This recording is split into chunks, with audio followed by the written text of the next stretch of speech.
Welcome back to Long Way Home, everyone, the place where getting your motorcycle news is easier than producing the Harley-Davidson Bronx, but not by much.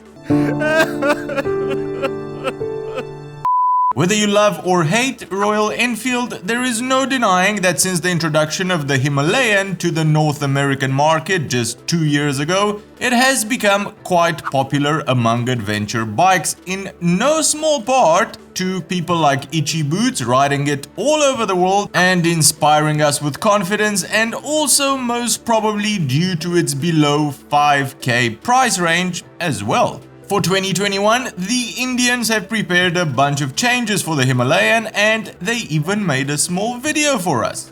Stick around.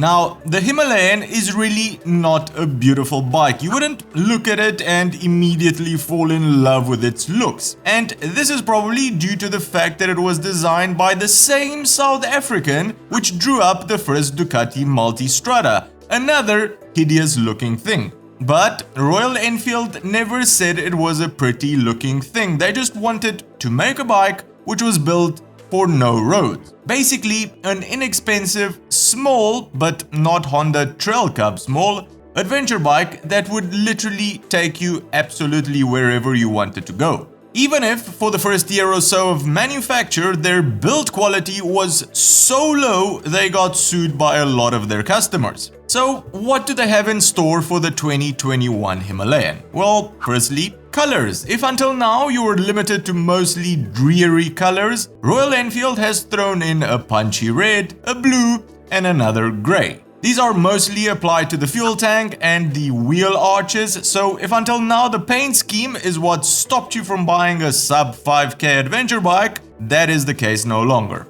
Next up, the brakes get some attention. The rear brake system has been upgraded and tweaked to improve both feel and effectiveness, basically better brakes, and the ability to switch off the ABS has been added, giving you the freedom to slide about anytime you feel like it. Royal Enfield also apparently improved the side stand by chopping a piece of it off, and fun fact here, until now the Himalayan didn't come as standard with hazard lights. Yeah, I'm just gonna say that again. You had to pay to get the ability to hazard your light.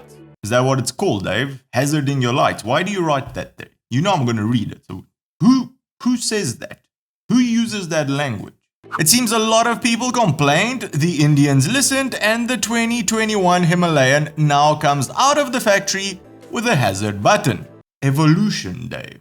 Now, an interesting comparison in the small adventure bike world would be between the Himalayan and the new to be released in the US, the Honda Trail Cub. I know some of you are already screaming blasphemy.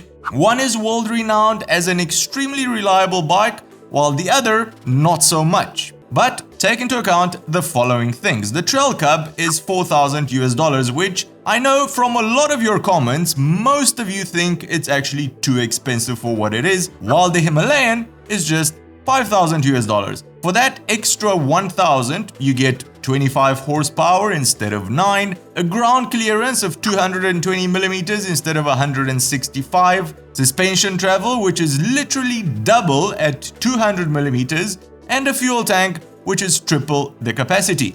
Let us know in the comments below which one tickles your fancy the most. I would most probably still go for the Honda because I wouldn't take any of them on any serious long cross-country trip, and the Honda I think would be a lot more fun around town and short trail rides around the house. On a separate note, my insistent nagging seems to have paid off, and in a couple of days I will be testing BMW's largest boxer yet, the R18 Cruiser. Let me know in the comments if there are any specific things you want to find out about it, and we'll discuss them in the review. Well, that's the show for today, everyone. If you've enjoyed it, give it a big thumbs up, and if you think you've learned something new, consider subscribing or becoming one of our Patreons to help us make more of these shows. Cheers! And I'll see you on the next one.